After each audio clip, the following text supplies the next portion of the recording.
নমস্কার বন্ধুরা, আমি টিঙ্কু টেক্সটাইলে সবাইকে স্বাগত।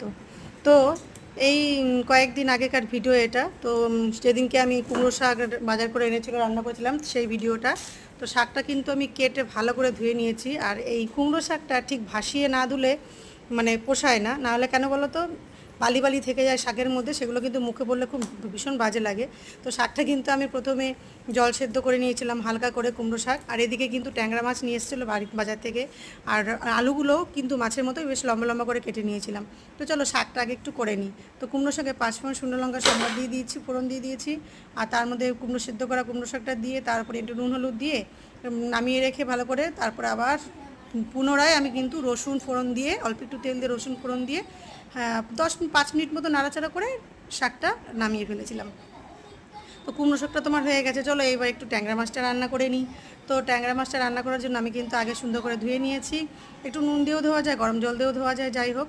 তো আমি একটু নুন দিয়ে ধুয়ে নিয়েছিলাম। তারপরে আমি দেখো নুন হলুদ মাখিয়ে রেখেছি, এদিকে কড়াইতে তেল, এদিকে মশলাপাতি সব জোগাড় করে নিয়েছি। পেঁয়াজ কেটে নিয়েছি, রসুন লঙ্কা টমেটো সব পেস্ট করে নেবো। এদিকে দেখো মাছগুলো দিয়ে মাছগুলো ভেজে নিচ্ছি। তো ট্যাংরা মাছটা অনেক দিন পরেই এনেছিল, অনেক দিন খাওয়া হয় না। তো ট্যাংরা মাছটা নিয়ে এসেছিলো। তো এদিকে দেখো মশলাটার মধ্যে আমি কিছু শুকনো লঙ্কা আর কিছু কাঁচা লঙ্কা দিয়ে দেবো। তো দিয়ে পেঁয়াজ রসুন লঙ্কা টমেটো আর হচ্ছে কাঁচা লঙ্কা শুকনো লঙ্কা সব একবারে পেস্ট করে নিয়েছি। এদিকে মাছগুলো কিন্তু অর্ধেক ভাজা হয়ে গেছে। মাছগুলো উল্টে আর এক পিঠ ভেজে আমি মাছগুলো নামিয়ে নিয়েছি। তো এদিকে দেখো মাছে একটুখানি জিরে আর একটু তেজপাতা ফোড়ন দিয়ে নিয়েছি।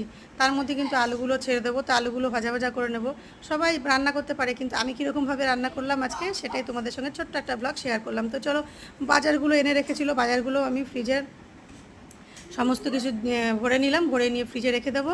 তো সবজিগুলো ওর মধ্যে রেখে দিয়েছি। আর এদিকে দুদিনের মানে একদিন আগে রাখা ছিল এই একটুখানি কুমড়ো কচু আর একটু মূলো ছিল। তো চলো আলুগুলো কিন্তু আমি সুন্দর সুন্দর কড়া করে ভাজা হয়ে গেছে। এরপর আমি ওই তেলের মধ্যেই দিয়ে দেবো আমি তোমার পেঁয়াজগুলো ভেজে নিয়েছি মোটামুটি করে।